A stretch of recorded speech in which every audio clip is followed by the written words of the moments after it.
au-delà de cet enjeu de souveraineté, on a bien compris donc comment l'importance. La technologie évolue à très très grande vitesse.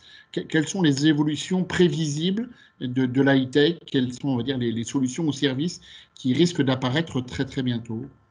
Moi, je vois deux grandes tendances fortes. Alors, la première tendance, c'est tout ce qui est autour de l'IA, voilà, de l'adaptive learning. Alors, tout le monde vous dit faire de l'adaptive learning et faire de l'IA dans l'éducation. Finalement, peu de gens en font vraiment parce que ça demande voilà, voilà, beaucoup d'études, ça demande beaucoup de data à analyser. Et je trouve que c'est vraiment toutes les EdTech qui ont fait vraiment de la personnalisation de l'éducation, c'est-à-dire vraiment utiliser les data d'apprentissage pour permettre des apprentissages personnalisés, donc qui s'adaptent à la manière dont chacun apprend, voilà, montre que finalement ça a un impact très important sur le décrochage scolaire, ça réduit fortement le décrochage scolaire et ça améliore les résultats. Donc c'est une tendance très forte et très profonde, je pense, de la tech, c'est tout ce qui va être autour de cette personnalisation de l'apprentissage et la mise en place d'intelligence artificielle dans les programmes, dans les programmes et la restitution aux élèves, donc qui permet vraiment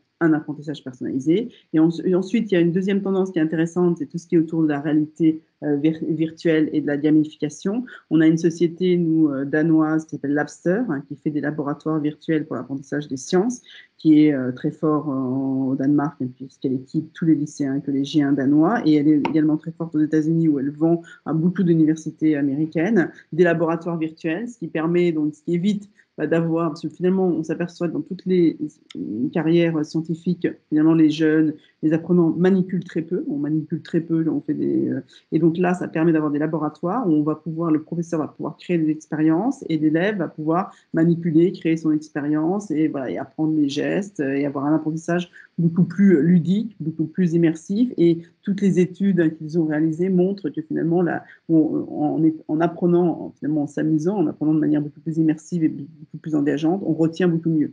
Donc, je trouve que c'est une tendance très intéressante, tout ce qui est autour de la réalité virtuelle, de l'immersion et de la gamification. Et on en revient quand même à un coût d'investissement conséquent.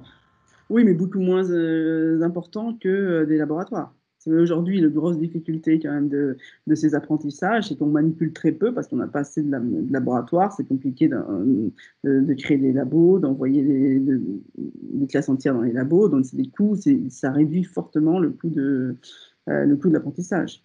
Et ensuite, c'est clair que la visio telle qu'on l'a connue depuis un an, bon voilà, même telle qu'on la vit là, en ce moment tous les deux, bon voilà, c'est une visio très limitée. Je pense que voilà, avec des outils de visio réellement adaptés au secteur de l'éducation, voilà, on peut faire des choses très intéressantes. Et je ne pense pas que le monde de l'enseignement supérieur, ce sera une question que je voudrais vous poser à la fin, et le monde de l'enseignement supérieur ne reviendra pas tel qu'il a été avant.